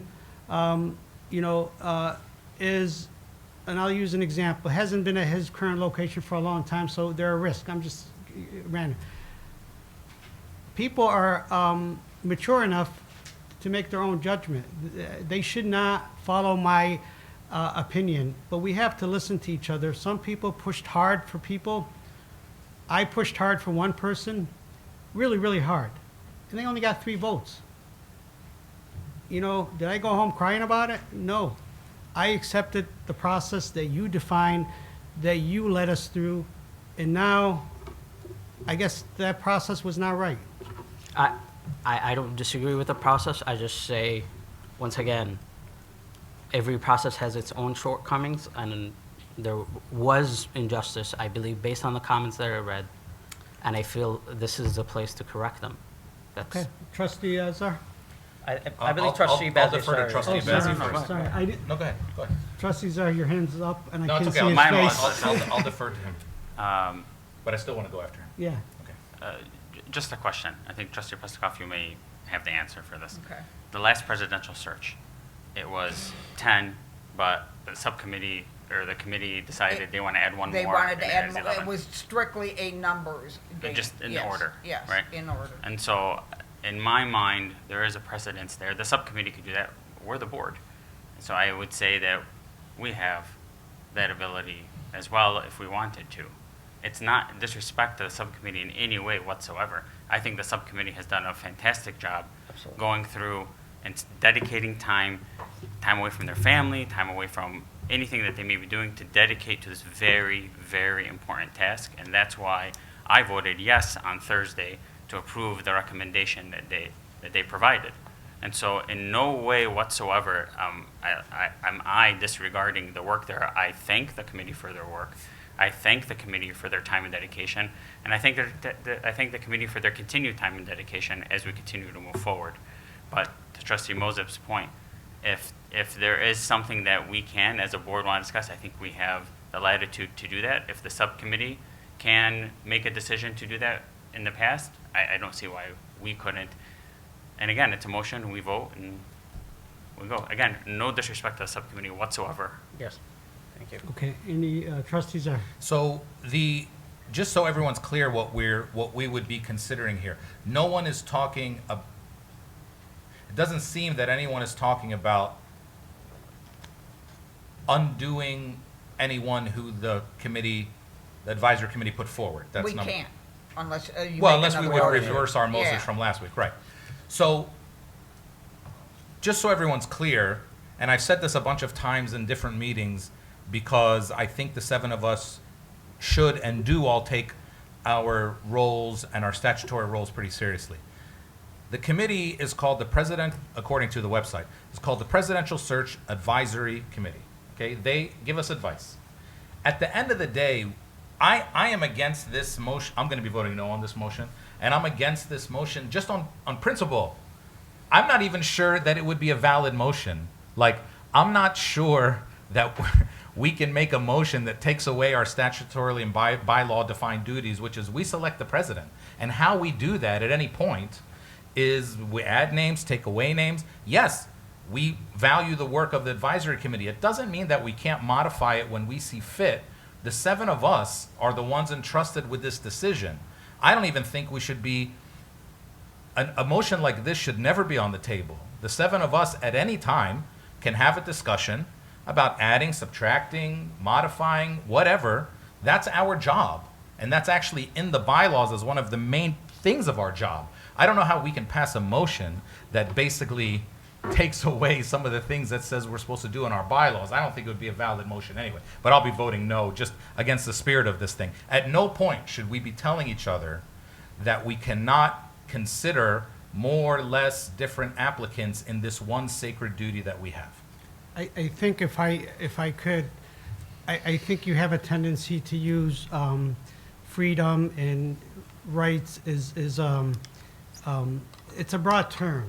So if I ask for us to accept the 9 as is and move on, it's not taking away your freedom of speech or taking away your rights. It's a motion on the table, and you have the right to oppose it. The public need to know that we're trying to add somebody, and, you know, for me, I question the reason for adding somebody. And later on, people will see why it was added. So right now, you have the rights. Nobody's taking away your rights. I made a motion to accept the 9 as is and not add anybody. Okay, I'll call the question on the motion. Okay, so that's your right, but the public need to know. Okay, I'll call the question on the motion. What do you mean call it? Like He's roll going- call, he- end roll- of discussion. Oh, no, Discussion I done. Yeah. misheard what he said, sorry. Yeah. Yeah, I'll call the question. And just Does that need a reiterate, second to Yeah, call the question? Yeah, I already had a reread the second. motion again. Just The motion on the table is to, and correct me if I'm wrong, is to restrict, No, prohibit, No. to no. accept the 9 as is. It's just a weird motion to me, the way it sounds. Eddie Yeah. wrote it Say- down. You know, say it you know again, what, please. you know what trustees are, this is not law and order. Let's be respectful. Like, my motion is really to accept the 9 as is and not add anybody. Okay, so I'll say that. So the motion on the table is to accept the 9 that we passed last meeting and not add anybody. Yeah, I mean, you could say it different ways, but I'm opposed to adding any additional candidate. You don't have to use the 9, but I'm opposed to adding any additional candidates, and we move forward with the 9 candidates that we approved. Okay. Is it too late to ask any questions? we already called the question, I mean, unless Call it's the question. clarifying. Yeah. It needs What's the 4 clarification? 4 votes to pass. If this doesn't pass, it doesn't require us to add anybody. No, of course not. Correct. It Okay. doesn't matter, but I just want It to put just my means motion on You're not record. prohibiting the addition. Trustee Bazey? No. Trustee Mozib? No. Trustee Pelichkov? Yes. Trustee Suboh? No. Trustee Zahar, no. Chair Al-Jahmi? Yes. Okay, so that's 4 noes and 2 yeses. Okay. So the motion fails. Can I make a motion now to add, thank you, trustee But you Petlicoff, can't- yeah, for. you cannot use those Yeah, numbers. let's change those numbers, since you have the names. Sure. I'll change 77 to 130. Well, You just said the number. So Because if somebody's got the list, they can look at what that number is and know who the Oh, person is. yeah. So let me ask a question, trustee Mazza, because we're going to go through this process, and maybe you select these names, and then trustee Zahar has his own names, and trustee I'm just randomly, and trustee Bazey and Soba have their own name. Are we gonna go, everybody present their own names? Like, what is, Well, he's making a specific motion right now, which I think is gonna have to cause us to go into closed session anyway. my point is, right now, this is a process, not a name. Are we expecting each person to advocate or motion for their own people? Well, anyone can at any time. Of course, that's what we can do as a board. I mean, that's part of our powers as a board. Anyone can at any time, yes. Trustee, Just like he's contemplating doing now. so I get it, you and trustee Meza, I get it that you're in agreement as far as the process, but I'm asking a question because I don't want to keep, like, I don't plan on doing it tonight, if that's what you're asking me. okay, that's what I'm saying. I don't plan on doing that tonight. Okay, so it's, right now, it's trustee Muzza then wants to add somebody. Trustee Bazey, you had a question? Well, my question was going to be if, I don't know if we have a discussion around this or not, if names are added, I want to be respectful of the time on Friday and Saturday that's already allocated. You know, I'm just making things up. If we, like you had mentioned, if we go around with 10 more names, that's just not going to be manageable for what's there. Just having an understanding, like, to what extent can we say, hey, we're only talking about 1, 2, 3 or something, so that we have an understanding? And that was my point, is I don't want to, I want to make sure to kind of gauge what numbers are we looking at, because if everybody asks during the motion, you have to set the expectation beforehand. If every board member is going to add their own people, then we're going to be in trouble. If the expectation is only trustee Muzza is adding, then we entertain the motion. Go ahead. Someone can only be added to the list by a majority vote of the board. Correct. So it's not like we're each gonna get to add. So if we ended up having 10 discussions about 10 people, I'm sure we're all aware enough and smart enough, and we'll figure out the math of, but hey, but it's not like we're talking about everyone gets to add a person. That would be a problem. We're not talking, if their motion comes on the table right now by trustee Mozib, then and I would encourage you we have these two names in Yeah, front yeah, of us, you you don't already even have need to it. say Let's, numbers. let's Then he can just make the motion, and then I imagine we have to go into closed session to talk about it. I mean, I don't see how we can't, so. No, we would do a motion if there is any questions to go into closed session, but if it passes, there's no need, Correct. right? Yes. So let's not use the closed session unless there is a need to go into closed session. There's a debate on a particular person. Like if I was to ask trustee Mazza, I want to know what the injustice was. Sure. Then we could go into, Also, let's say I was possibly interested in one of them and not the other. We need to go into closed session. Yeah. all right, Yeah, let's. we'd have to separate the names. Separate them in It motions, couldn't be- yeah. And right now, I think we have to identify them some way in the motion. We can't just say, I'm going to vote for, Can you say the two names that everyone has in their No. hand? No. Well, the other day we said a list of 9 people that the committee recommended. We didn't say numbers or nothing. We the could other say- day. So we can we all split knew who those 9 You were. could say the candidate with the smaller number first, the candidate with the larger number second. I- We all know what that is. Or you know what? I have a suggestion. Why don't you walk around to everybody, rewrite all the numbers you Yeah. want to? No, seriously. No, seriously, yeah. Yeah, rewrite Yeah. the numbers on these 2 pieces of paper, and then Okay. in case the names have been leaked, which I haven't heard, but Yeah. in case all 120 names have been Just leaked. put one and two. Yeah, just something like that on each paper, and then we'll, Cheryl, Jamie, can I make a suggestion? Yes, sir. While he's doing that, trustee Mosip, I would suggest that you make it in one motion, both of them, because we're probably gonna have to go into closed session, and I don't wanna do it twice. No, I would prefer that we do it because we're motioned for each person, because they might not pass, the motion might not pass. No, he can, let's say we go into a closed session, we have a discussion, he can come out and amend the motion. No, what we should do Sure he could. is, hear me out, Okay. is he motions for a person and there's a discussion on it. If we need to go into a closed session to discuss that person, that's fine. But to motion both of them, because when we vote, one of them might pass and the rest might not pass, the other one might not pass. Yeah, but he could amend the motion afterwards to, in other words, let me just say one way this process could work, so that we don't have to conceivably go into closed session twice. He could make a motion to move 2 names. and then somebody makes a motion to go to closed session, then we go to closed session, we discuss both names, then he comes back, we come back. Let's say one person makes it and one person doesn't, hypothetically, or that's what he thinks, whatever, we don't vote in the closed session anyway, but he feels when he comes back that he wants to say, okay, I'm amending my motion down to, I'm removing number Z from the motion, he can amend his motion, and then we vote on that motion. If we go into a closed session to deliberate on both of them and say, you know, for him to change his mind or come back and want, then we are deliberating. So we Okay. would be deliberating on the candidates. So if trustee Mazib feel, I just don't want to go twice, but okay, fine, whatever. yeah. Because if we go in and deliberate on the two of them and decide if they're a fit or not, then we are deliberating. Okay. Trustee Trustee Bazey? Bazey. Oh, sorry. Yes, okay. You know, I guess a question that I have, but I understand where Trustee Moses is coming from. A thought, and I don't know if that's a discussion that we have now or not. There's a yes count that is already in order on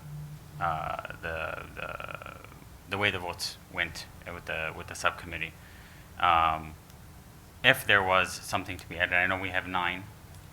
If we want to do 10 or go beyond that, do we take that into consideration, or are we just saying, you know what? We can look at the list, the order that the committee had done it. Individually, as Yeah. the way you think about it, but. So I want to answer that. The initial goal was to have 8 people. You know, the advisory committee in talking to us, 8. That was the minimum. We picked 2 because there's an expectation that candidates might withdraw or fall off. So the expectation is not to have 12 or 10, or it's initially 8 with 2 as a buffer. That is what they made clear to us at the beginning, and we agreed to it. But it doesn't restrict the board from, you know, saying we disagree on what the advisory committee said, and we want to add more people. Okay. So I'll ask, is there any motions anyone want to make a motion? Are there any motions on the table? Well, I'd like to make a motion to advance now candidate 2 to the list. You need a second. And I need a second. I'll second. As far as discussions, I don't think we need to go into a closed session. As I mentioned, you have the notes, all of you, as far as what was written in why this person is not being picked, and I strongly believe that's the reason why people just shifted away from that candidate. So is I that- don't think we need to go into a closed Yeah, session. We because could- you're making a discussion, Yeah. and respectfully, so there's a motion and a second. Trustee Mazza motioned and supported by trustee Subh. Could we have a roll call? Sorry, I'd like to make a motion that we go into closed session under section F of the, under section F. To me, I don't know how we can, I think, anyway, if it fails, it fails. I'd like to make a motion that we go into closed session under section F, even if it's just for a few minutes. You're going to keep us for an hour. Well, I mean, I want to understand, I would like to With make all due I respect- would like to make an informed decision and flesh out. Sure. And understand I'll trustee support Mosip's, it. trustee Yeah, Mosip's that's fine. thoughts on this. Sure. And I want to understand really where I'll- it's coming I'll from, and I don't support- think we can do that here. I'll support your motion to go to closed session. That's All right, so please refrain from changing the process, deliberation, because if we go in there, there's going to be deliberation, and I would ask, I would oppose any deliberation that is being, so let's go to a closed. Well, just for oh, clarity, sorry, yeah, sorry, move- We still need to a vote. point of order. In the closed session, if trustee Mosip tells us, okay, this is how I feel about X, and somebody says, can you elaborate on that? That's not deliberation, I'm just asking. That's some not questions. deliberation, Okay. but if Yeah. you question the process, if you say the process was done wrong, then you need to say here, No, you, okay. yeah. I mean, if you're talking about the process. If you're talking about the process in relation to a candidate, you can do it in a closed session. But anyway, are we taking sorry. Okay, But I feel like trustee Mosip has expressed that already openly. Yeah, but I want to hear more about it. I want No, to no, hear no, some- I'm not saying that. Oh, I'm yeah. saying he's expressed Yeah, his he already- point of yeah, view. He has said Yeah. that openly Yeah. already. Yeah, no, that I don't disagree with, but if you're talking about something else Sure. outside what we did last time, so let's go ahead. Okay, can I call the question on the Well, closed you session? have to have a second. Yeah, I seconded it. Oh, Yeah. I'm sorry. Yeah, didn't- I Okay. say, yeah, All okay. right, roll call. So this is a roll call to go into a closed session. We need 4 out of 6 yeses to go into a closed session. Under section, Under section F, sorry, there's do you need me to say the whole thing? Where is she? console. Is she still back there? Oh, sorry. Do you need me to say, can I just say section F? Is that good enough? You can say MCL 15.268, Section. subsection F. Say it again. 15.26. 15.268. Okay, great, thank you. So my motion is to go into closed section under MCL 15.268, section F, to discuss a candidate, an employment application. It needs 4 out of 6 yeses. Trustee Bazey. Yes. Trustee Mozip. Yes. Trustee Petlichkov. No. Trustee Subuh. Yes. Trustee Zahar, yes. Trustee El-Jahmi. no. Okay, so that's 4 yeses, so we enter a closed session. Yes, sir.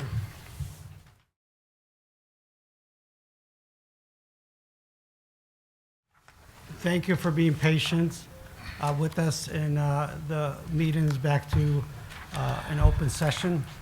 So how do we want to handle, is that a motion for the individual we discussed? I'm not going to use names. Well, I think just as a point of order, there's already a motion on the table Yes. to add what we have in front of us as candidate number 2 Correct, Okay, and- we didn't mention the other one. to the semifinalist round. Okay, Is that correct, Trustee Moses? Correct. so then roll call. Yeah, I'll call the question on this. Trustee Bezzi, Yes. Trustee Mozip, Yes. Trustee Petlichkov, No. Trustee Subuh, Yes. Trustee Zahar, yes. Trustee El-Jahmi. No. Okay, so by 4-2, that passes. Okay. Make another motion?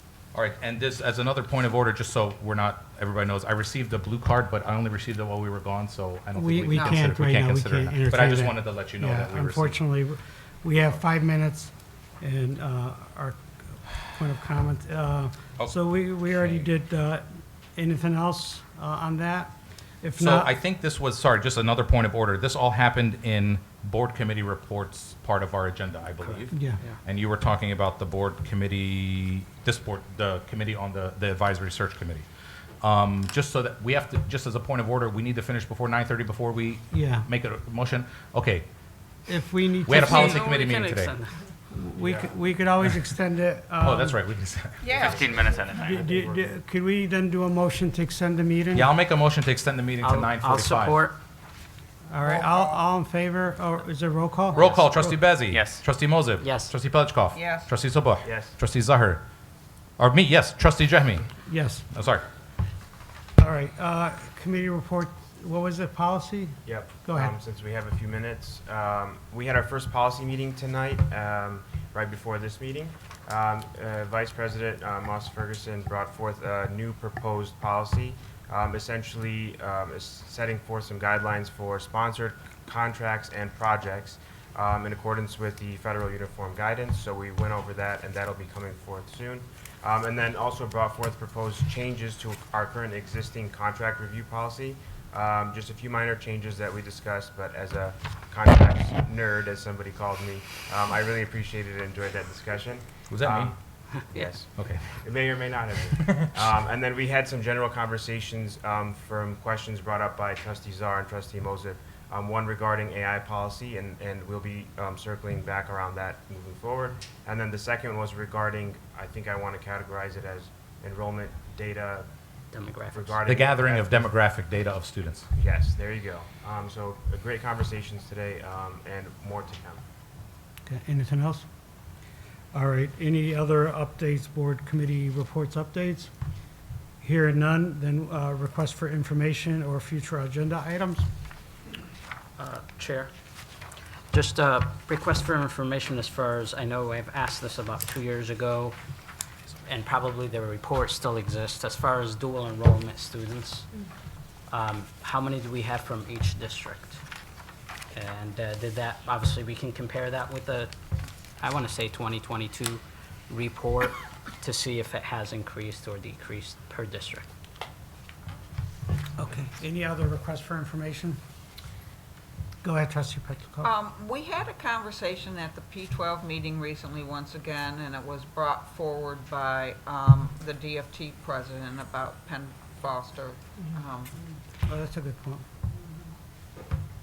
We've had the conversation when Mr. Cavaluna was president as well as to, is there any opportunity for the college, because a lot of these students are using that very weak Yeah. high school diploma in order to enroll. A, I'd like to know how many we have coming here under that diploma, and B, where they're placed, and have they had any success. We need to take this to our state legislatures. It was revealed to us for the first time that Dearborn seems to be the only district that's being severely impacted by this virtual school, and that most of the surrounding communities are not being poached of their students the same way Dearborn is. So we know we've got an issue at the P12, but because they can find a home here potentially, thinking that they can be successful, I'd like to have some data to fight this. Okay, so just to clarify, we're looking for dual enrollment students by district and a report on Penn Foster students in number, where they place, and then their success data from an outcome standpoint. Yes.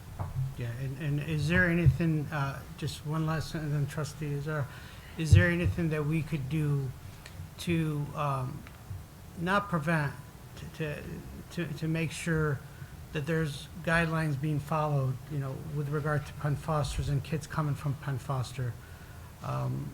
Because I'm not sure what their guidelines is, because I know this weekend I met with a kid and I convinced him to go back to Etzel Ford. We're working with them, but he was already done. He just didn't get his diploma, and he got done really like in half a year. So what is our guideline to accepting kids that come from Penn Foster? If we could find a, like, is there a requirement that we have, you know, that we accept from virtual schools such as a Penn Foster?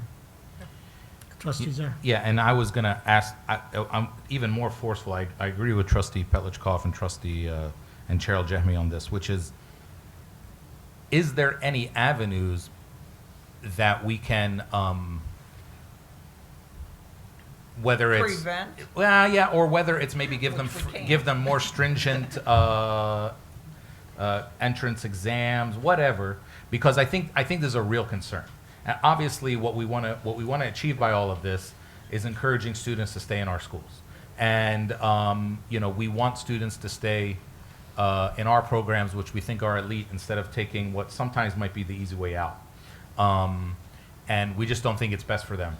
And so if there's ways that we can be, and maybe you and Vice President Moss Ferguson can put your heads together as to what can be, if there's any legal avenues that we could take advantage of to say, look, we're going to try to put our foot down in this space and be as creative as you can to see if we can find out ways to do it. And, you know, if there isn't, there isn't, but let's at least be diligent, because If it's a legit high school diploma that the state recognizes. yeah, I mean, then- you never know. No, but there's, Well, but- to Trustee Sorry. Zare's point, Okay. just one question to Trustee Zare's point. Right now, Glenn Maleko is willing to work with us, so just for the record, Al-Abbas Farhat is already working on it. And we're just trying to get in contact with the senator. But everyone agrees that there is some, for the lack of there's some questions, or the degree is very questionable. If a kid could get a degree in 3 months, then there's some questions. Trustee Bazey, just for sake of time. To kind of piggyback on what Trustee Zahar is saying, I guess I don't know if we can be more stringent, but my question comes, and maybe it's the placement question that we said. Where when they take, but as compared to other Henry Ford candidates, I think that'll be enlightening. If they're here and the rest are here, that's having that comparison would be very important. We'll add that. A lot of them are going to Wayne County, from what I understand. But I know one kid recently quit college that I know of. Go ahead, Trustee Mazza.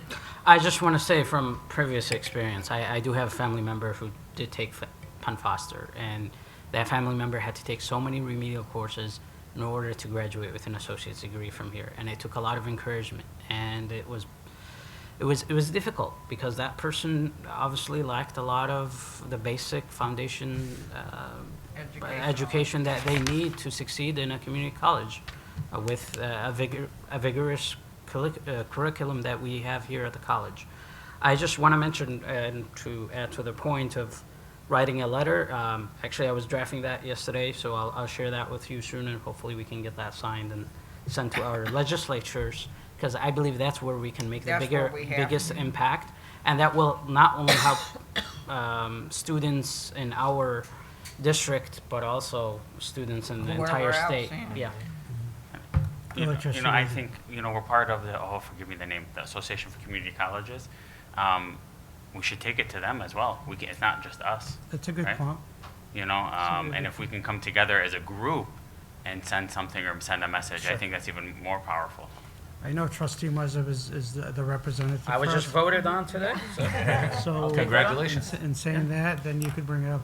Any other But questions? just the last thing, if I may, Chair, I think it all starts with, I think everybody kind of said this, but just to put a button on it, it all starts with getting that data so we can say, this is the data on which That's we're, why we need the right, data. that, and then the letter, whether it's just the 7 of us or we go lobby other people, becomes Yes. much more powerful. Okay.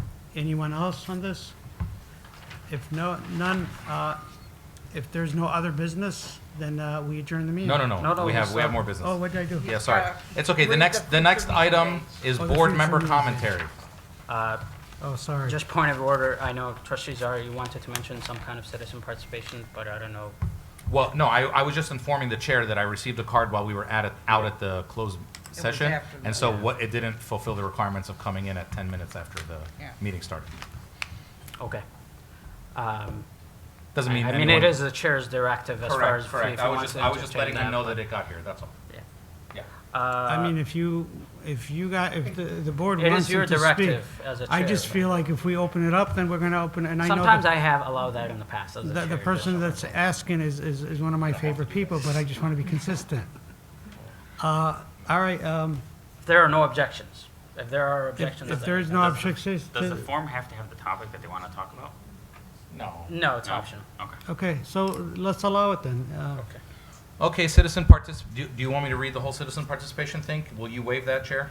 Yeah, Okay. Just I'll waive that. mention no names of candidates. Yeah, or don't mention employees. any names of any employees or students at the college. Your comments are limited to 3 minutes. Abdul Hakim As-Sada.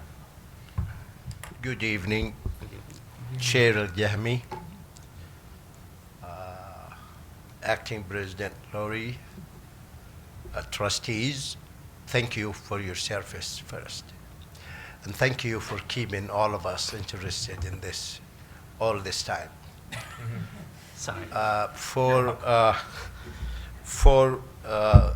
arguments that should be solved easily, but it seems to me, as a person who's been in this college teaching for over 15 years and been part of this college for the last 25 years, that there is something unclear, at least to some of us right in this side. Because some of the arguments, with all due respect to all of you, could be solved easily instead of taking closed sessions, open sessions. I want to get this out. Second, thank you, Chair Al-Jahmi, for insisting on transparency. I appreciate that, and please keep doing it, because we as the parents, we as the community deserve transparency. We are not against people voting for anybody they want. That's their prerogative. Like Trustee Amir said, this is the job of the board, but it's also, we also need to know. You have your prerogative, we should know that prerogative. It is not against the law to pick a president. It is your prerogative. But why keep getting around it? So I hope that the next president has to be chosen through the established process, not through last-minute changes to that process, resulting in names added to the list in private meetings. That is basically what is happening. You guys selected a committee, and then now you're adding people without the consultation or at least the presence of that committee. This cannot be accomplished if the process is perceived as backroom deals being made to change the process after the committee, consisting of members of the board, the college and community, has already identified the most qualified candidates. Adding additional people to list after the search committee has decided will undermine the process and the next president's ability to lead HFC. Whenever we feel as citizens that there is something wrong, this is not adding up, and I think most people here are capable of figuring that out. I don't think any of us would sit here. We're all faculty, we're professors, we know the process. So let's not treat us like kids. And then we keep waiting right, left to see what is it that's gonna happen. Thank you for the opportunity. Thank you so much, Dr. Abdul Hakim. Any other board commentary? Are we in commentary now? Yeah. Well, Okay. technically, you're in commentary, and technically after we- citizen Yeah, participation, sorry. there's usually board follow-up. Yeah, so as far as commentary, I truly appreciate the college acknowledgement and work that they do in observance of Black History Month. And it is a very important Heritage Month that we do celebrate with our students and faculty. So I truly appreciate Dr. Ganko's direction on that. Thank you. Trustee Petrikov? And in that vein, I want to wish everyone either a blessed Lent, which we're going into, and it's arriving at the same time as Ramadan. Yes, ma'am. And so we are in the, Chinese Lunar New Year as well. So this is a unique month that we are all going to be celebrating our various observances. And so I just want to wish everyone, and I don't know how to put it all together in one language, but I wish everyone well. Any trustees there? Yeah, me too. As someone who actually is the child of a Catholic and a Muslim, it's going to be a busy month for me. So I've decided to embrace my secular side this month. It's going to be too busy. So no, happy blessed Lent. Lent starts Fat Tuesday's this Tuesday, right? Yeah, Tomorrow. so Wednesday. Tomorrow. So get all your punchkis. Wednesdays. Yes, Wednesday. I'm going to be punchkied up tomorrow. And then, of course, Ramadan starts on Thursday, everybody agree? I believe? Wednesday. Wednesday or Thursday. Wednesday or Well, it Thursday? depends on where you're Depends from. on, yeah, I heard Thursday yesterday. night. I think we Right. confuse people too much, you know, but yeah. So, so both start this week, as Trustee Petlichkov said, and I couldn't echo her better, which is we wish everybody a wonderful season, and to keep that in mind as we conduct business over the next couple months. And just on my side, I want to wish everybody, I don't want to say holidays, but just wish them the best in their celebration. And this is very telling of our community. We're very diverse. We have so many different religion and a lot of differences, but we'll continue to respect each other and wish everybody that they enjoy their holidays, their celebrations, and that's all. All right, Okay, we only read have- those future meeting dates. Yeah, we only have 2 minutes left. two Future minutes. meeting dates, Monday, March 9th, B12 Board of Education meeting, 7 p.m. at the Administrative Service Center in the Frank Frangie Boardroom. Monday, March 16th, 2026, HFC Board of Trustees Policy Committee meeting, 6 p.m. at the Administrative Services and Conference Center in the Cabinet Conference Room. And Monday, March 16th, 2026, HFC Regular Board of Trustees meeting, 7 p.m. at the Administrative Services and Conference Center in the Rosenau Boardroom. Excuse me. There we Now you can adjourn. All right, meeting adjourned. Okay.